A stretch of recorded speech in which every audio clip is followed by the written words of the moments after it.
नाजरीन, सामरी जादूगर कौन था? इस शख्स ने किस तरह बनी इसराइल को शिर्क जैसे अजीम गुनाह की तरफ माइल किया था? अल्लाह ताला ने हजरत जिब्राइल अमीन के जरिए इसी क्यों पाला था? यही आज की हमारी इस वीडियो का मौजू होगा। लेकिन वीडियो में आगे बढ़ने से पहले जो नाजरीन हमारे चैनल पर नए हैं तो बराए मेहरबानी हमारे चैनल AJT उर्दू को सब्सक्राइब करें, जहां आपको इस तरह की मजीद दिलचस्प और मुनफरिद मालूमात पर मबनी वीडियोस मिलती रहेगी। नाजरीन, बनी इसराइल वो कौम है जिसको अल्लाह ताला ने बेशुमार इनामात से नवाजा था, लेकिन इसके बावजूद तारीख बनी इसराइल की नाफरमानियों की दास्तानों से भरी पड़ी है। इस कौम की नाफरमानियों की एक तवील दास्तान है। इन्हीं में से एक वाकया बछड़ी की इबादत का है, जो सामरी नामी एक शख्स ने बनाया था।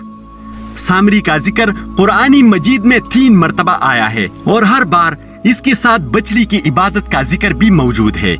नाजरीन, रिवायत में है कि सामरी का असल नाम भी मूसा था, जिसका पूरा नाम मूसा इब्न जफर था। इस शख्स की पैदाइश भी उसी साल हुई थी जिस साल मूसा अलैहिस्सलाम की पैदाइश हुई थी। ये वो दौर था जब फिरौन ने बनी इसराइल के बच्चों को कत्ल करने का हुक्म दिया था।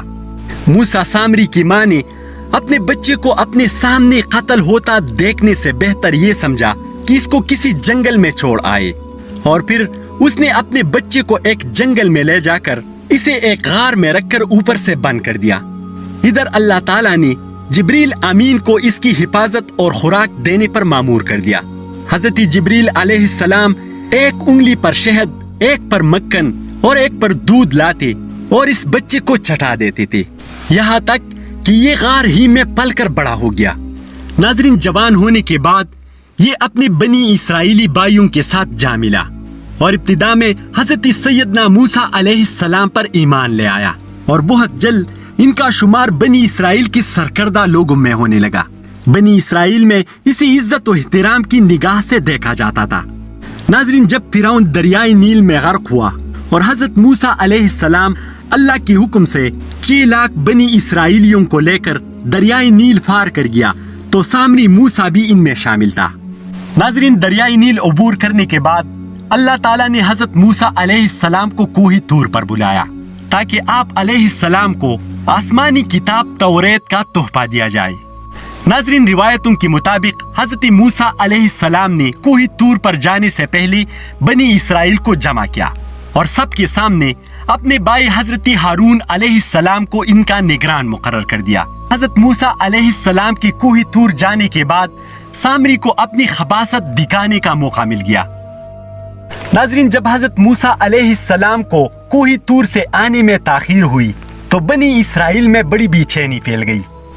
30 दिन के बाद भी जब हजरत मूसा अलैहिस्सलाम वापस नहीं आए तो सामरी ने बनी इसराइल को कहा कि हजरत मूसा अलैहिस्सलाम का इंतकाल हो गया है और अब वो कभी वापस नहीं आएगा।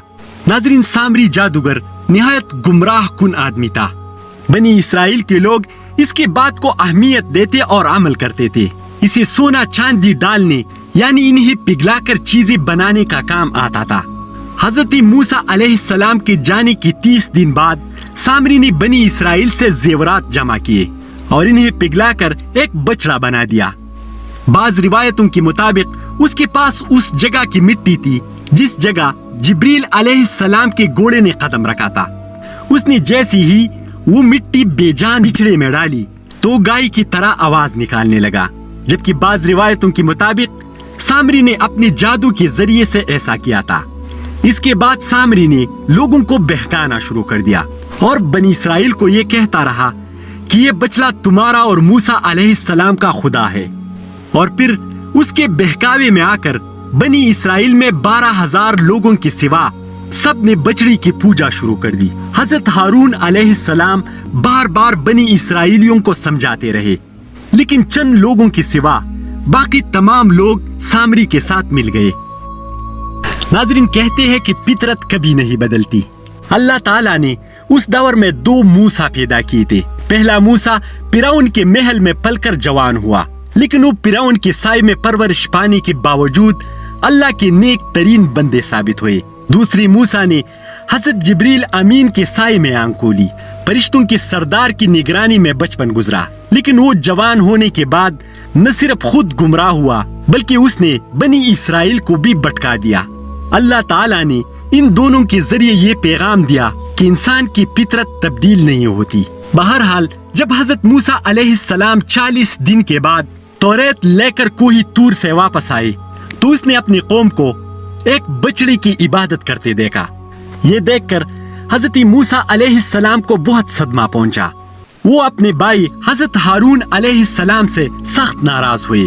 بعض روایات کے مطابق حضرت موسیٰ علیہ السلام نے اپنے بھائی حضرت ہارون علیہ السلام کو گردن یا داڑھی مبارک سے بھی پکڑ لیا تھا۔ موسیٰ علیہ السلام نے اپنے بھائی ہارون علیہ السلام سے کہا کہ میں نے اس قوم کو تمہاری نگرانی میں چھوڑا تھا، آپ یہاں موجود تھے، اس کے باوجود یہ قوم شرک میں کیوں مبتلا ہوئی؟ حضرت ہارون علیہ السلام نے عرض کیا، اے میرے بھائی، میں نے اس قوم کو روکنے کی بہت کوشش کی لیکن ان لوگوں نے میری ایک بھی بات نہ سنی۔ ناظرین، حضرت موسیٰ علیہ السلام کو دیکھ کر بنی اسرائیل کو اپنی غلطیوں کا احساس ہوا۔ وہ سمجھ گئے کہ ہمیں سامری نے بہکا دیا تھا اور ان سے کہنے لگے کہ اللہ تعالیٰ سے ہماری بخشش کی دعا مانگو۔ ناظرین، حضرت موسیٰ علیہ السلام نے سب سے پہلے بچڑے کو توڑ پھوڑ کر جلانے کے بعد ریزہ ریزہ کر کے دریا میں بہا دیا، اور پھر جب حضرت موسیٰ علیہ السلام نے سامری سے بہکانے کی وجہ پوچھی تو وہ بولا، میرا دل چاہا اس لیے میں نے ایسا کیا۔ ایک روایت کے مطابق حضرت موسیٰ علیہ السلام نے سامری کو بنی اسرائیل سے نکال دیا اور کسی کو بھی یہ حق نہیں تھا کہ اس سے رابطہ رکھے، جبکہ بعض روایتوں کے مطابق سامری کا جرم ثابت ہونے کے بعد حضرت موسیٰ علیہ السلام نے بد دعا کی اور اللہ تعالیٰ نے اسے ایسی بیماری میں مبتلا کیا کہ جب تک وہ زندہ رہا کوئی اس کے قریب نہیں جا سکتا تھا۔ ناظرین، حضرت موسیٰ علیہ السلام بنی اسرائیل کے 70 آدمیوں کو لے کر کوہ طور پر چلے گئے تاکہ اللہ تعالیٰ سے اپنے گناہوں کی بخشش مانگے۔ بنی اسرائیل کے یہ 70 آدمی جب کوہ طور پر پہنچے تو انہوں نے حضرت موسیٰ علیہ السلام سے کہا کہ ہم تب ایمان لائیں گے جب ہم براہ راست اللہ کو دیکھ لیں۔ حضرت موسیٰ علیہ السلام نے ان کو بہت سمجھایا لیکن وہ اپنے مطالبے پر بضد رہے، تو اللہ تعالیٰ نے اپنے غضب کا اظہار اس طرح کیا کہ ان لوگوں کی طرف ایک فرشتہ بھیج دیا جس نے ایک زوردار آواز نکالی جس سے بنی اسرائیل کی یہ تمام 70 آدمی ہلاک ہو گئے۔ جب حضرت موسیٰ علیہ السلام نے یہ دیکھا تو اس نے اللہ تعالیٰ سے دعا مانگی، یا اللہ ان لوگوں کو واپس زندہ کر، اگر میں ان لوگوں کے بغیر واپس اپنے قوم میں جاؤں گا تو میری قوم میری بات کبھی نہیں مانے گی۔ اللہ تعالیٰ نے حضرت موسیٰ علیہ السلام کی دعا قبول فرمائی اور یہ تمام 70 آدمی دوبارہ زندہ ہو گئے، جس کے بعد ان سب لوگوں نے اللہ تعالیٰ سے اپنی گناہوں کی بخشش مانگی اور اللہ پر ایمان لا کر اپنے قوم کی طرف واپس ہوئے۔ اللہ تعالیٰ ہمیں اپنے اور اپنے نبی کی نافرمانیوں سے محفوظ رکھے۔ اسی دعا کے ساتھ ہماری آج کی ویڈیو کا اختتام ہوتا ہے۔